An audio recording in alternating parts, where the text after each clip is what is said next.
Assalamualaikum warahmatullahi wabarakatuh.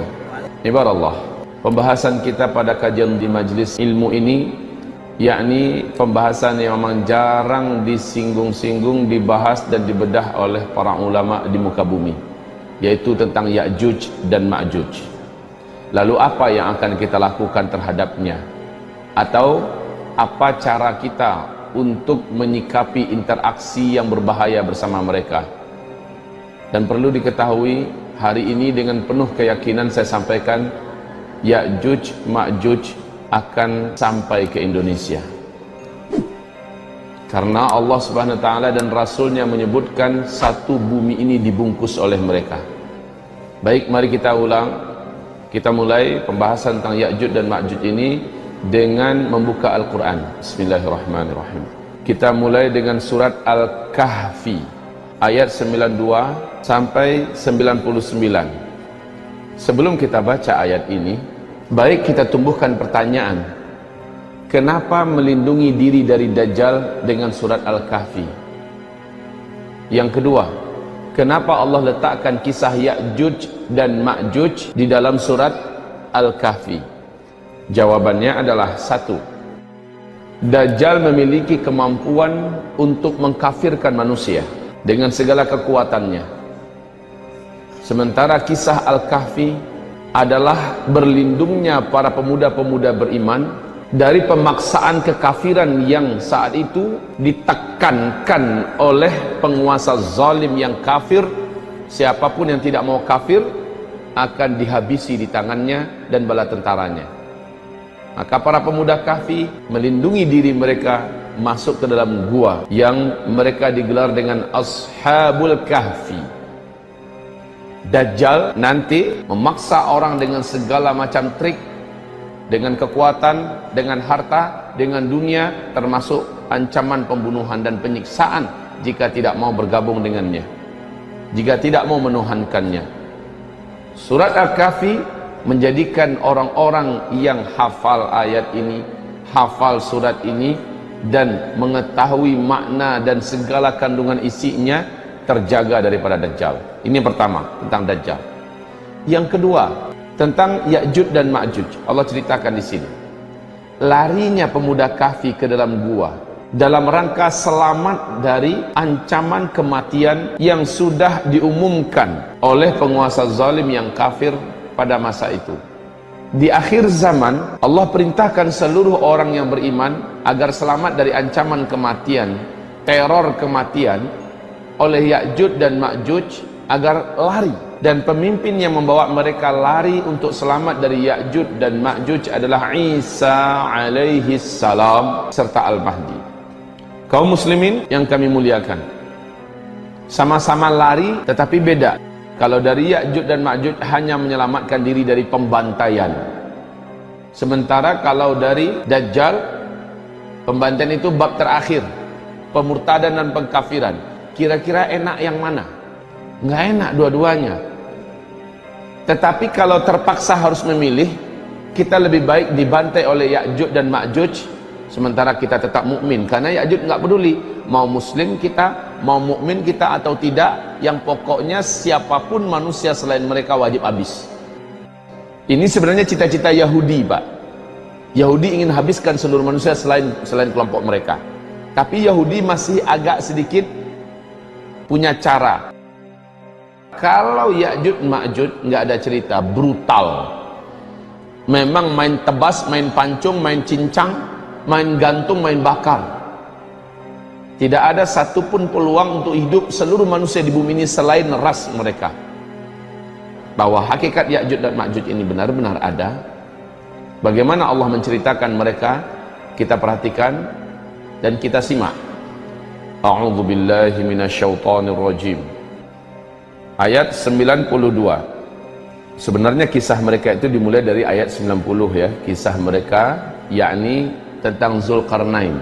Tapi penekanan kita ambil dari ayat 92. A'udzu billahi minasyaitonir rajim. Bismillahirrahmanirrahim. Hatta idza balagha bainas saddain wajada min dunihima qauma la yakaduna yafqahuna qawla. Dia ini adalah Zulkarnain. sang panglima tempur, raja penakluk yang tak terkalahkan, penguasa timur dan barat yang disebut dengan Dzulqarnain. Allah menyebut namanya Dzulqarnain. Dzulqarnain ini adalah gelar, bukan nama aslinya. Maksudnya kaum ini betul-betul nggak ngerti bahasa orang lain selain bahasa mereka. Dan kaum ini dalam sejarah adalah kaum yang benar-benar pribumi, pedalaman, bahkan mereka tidak punya pakaian. Dan mereka hidup super primitif. Mereka tidak bergaul dengan manusia yang hidup pada zaman mereka, kecuali hanya mereka saja. Oleh karena itu mereka tidak ngerti bahasa yang lain. Dzulqarnain sampai ke sana. Pada intinya ada 1-2 di antara mereka yang dapat diajak berkomunikasi. Keluhan mereka, jadi bukan yang ini yang Ya'juj Ma'juj, bukan. Tapi mereka adalah yang mengeluh dari karena seringnya Ya'juj Ma'juj atau kabilah Ya'juj dan Ma'juj menyerang mereka. Lalu mereka minta kepada Dzulqarnain, jadikan kami dengan mereka itu ada pembatas yang menjadikan mereka nggak bisa menyerang kami. Apapun keinginan dari perbendaharaan dunia, duit, emas, apa segala macamnya kami akan siapkan. Walaupun suku ini suku primitif, tapi mereka memiliki perbendaharaan bumi, kekayaan emas segala macamnya. Dzulqarnain menolak. Yang Allah berikan kepada saya lebih baik dengan apa yang ada di tangan kalian. Dzulqarnain dengan gagah mengatakan, sorry, tidak tertarik dengan tawaran kalian. Tapi karena bangsa atau kabilah Ya'juj Ma'juj itu betul-betul real, memang terkenal kebiadaban dan kebrutalan buasnya mereka, siap. Kami akan bantu kalian. Syaratnya kalian bantu kami. Kumpulkan semua besi yang ada di bumi ini, yang bisa kalian kumpulkan. Kumpulkan semuanya. Kemudian Dzulqarnain mulai membuat cetakan untuk di mana dia akan ngecor dengan besi. Subhanallah. Orang ngecor dengan semen, ini ngecor dengan besi. Nggak tanggung-tanggung antara 2 gunung. Gunung ini sama tingginya. Jadi dari puncak gunung ini ke puncak gunung ini, di sini dibuat cetakan, di sana nanti akan dicor dari atas. Apa teknologi yang digunakan Dzulqarnain? Makanya jangan dikatakan teknologi kita ini udah puncak, Pak. Zaman dulu teknologinya Allah menyebutkan dalam Al-Quran yang belum pernah kemampuan mereka sampai oleh kamu sampai hari kiamat.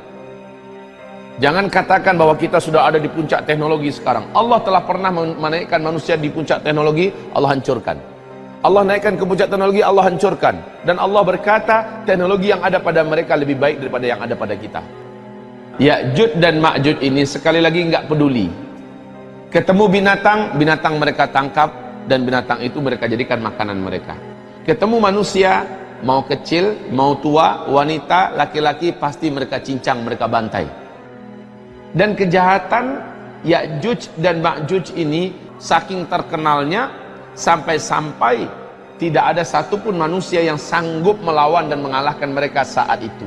Dan ternyata ketika mereka lepas, Allah juga menyebutkan tidak ada satupun kekuatan di bumi yang sanggup menghadapi Ya'juj dan Ma'juj. Bahkan kekasih Allah Isa alaihissalam sekalipun tidak berkutik di hadapan Ya'juj dan Ma'juj.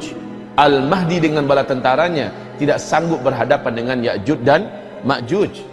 Hebat Ya'juj Ma'juj ini. Saya sampai sekarang belum mampu membayangkan seperti apa Dzulqarnain bekerja dengan bala tentaranya dan sekaligus dibantu oleh penduduk lokal yang pribumi yang ada. Luar biasa, Pak. Dibuat cetakan yang akan menjadi dinding yang dicor nanti dengan besi.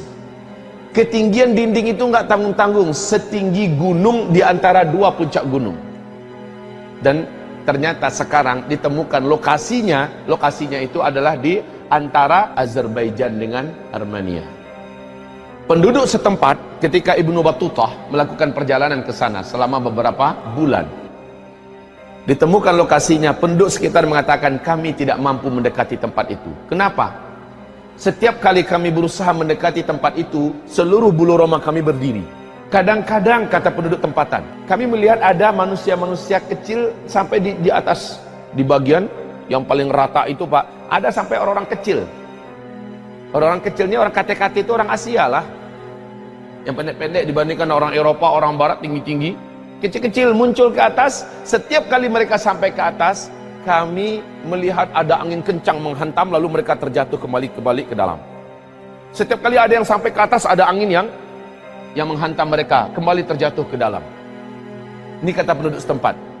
Kemudian Ibnu Battutah memberanikan diri dengan orang-orang yang dibawanya, ekspedisi yang dibawanya, beranikan diri mendekat, didamping oleh beberapa penduduk yang pemberani.